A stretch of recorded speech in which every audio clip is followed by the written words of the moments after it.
Là, on a encore une autre limite à déterminer en 0. C'est-à-dire, c'est une limite finie. Donc là, on va remplacer x par 0. Si on remplace x par 0, qu'est-ce que nous allons obtenir ici? Nous allons obtenir racine de 1 plus 0. Racine de 1 plus 0 est égal à 1. Donc 1 moins 1, au moins 1, on sait que c'est égal à 0. Sur x, on remplace x par 0, nous allons obtenir 0. Donc là, on a une forme indéterminée. On lève l'indétermination maintenant. Comment? En multipliant cette expression-là par l'expression conjuguée du numérateur. On le multiplie au numérateur et au dénominateur.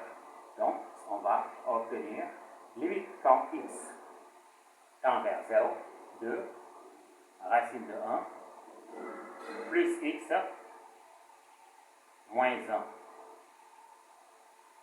Facteur de racine de 1, plus x, plus 1 cette fois-ci. Donc, ça c'est l'expression racine de 1 plus x plus 1. Et l'expression conjuguée de racine de 1 plus x moins 1. Puisqu'on a multiplié l'expression conjuguée de racine de 1 plus x moins 1 au numérateur, on va faire la même chose au dénominateur. Nous allons obtenir x facteur de 1 plus x plus 1. Voilà. Donc c'est ça que nous allons faire. Donc là, on obtient une autre expression qu'on va essayer maintenant de développer. Donc là, on a une identité remarquable. Racine de 1 plus x moins 1, facteur de racine de 1 plus x plus b. C'est l'identité remarquable a au carré moins b au carré.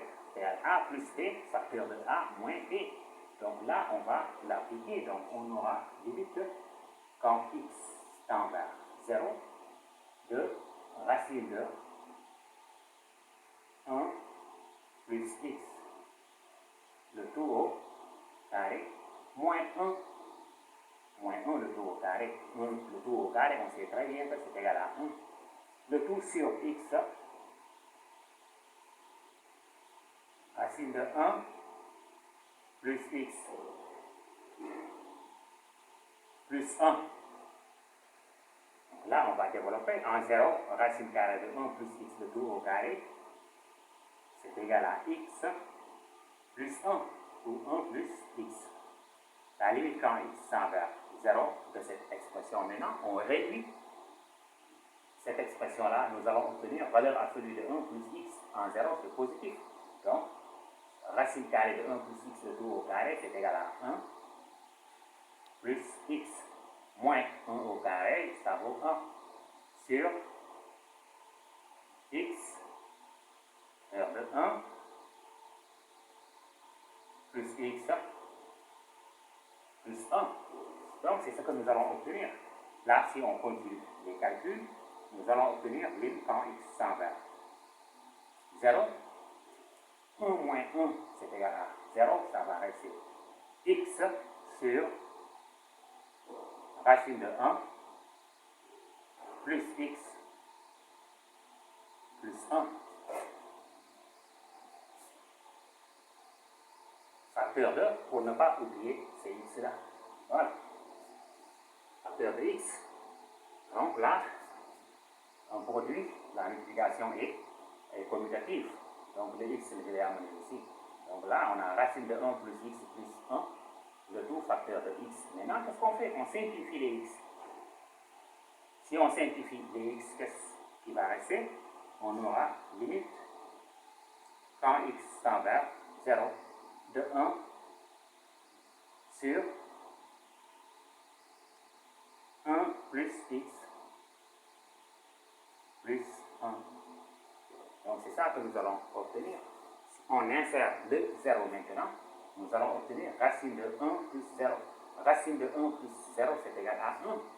Là, on va laisser ce 1 là sur 1 plus 1.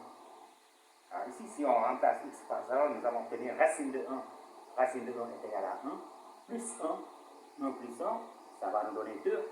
Donc la limite est égale à 2. On réécrire encore. Limite, quand x tend vers 0, 2 racine de 1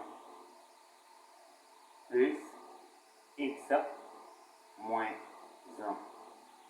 Le tout sur x vaut 1 demi. Voilà. On encadre bien les résultats. Donc, là, c'est ce que nous allons obtenir. Donc, pour voir d'autres calculs de limites, abonnez à ma chaîne YouTube. Vous allez voir d'autres exercices plus compliqués sur le calcul des limites.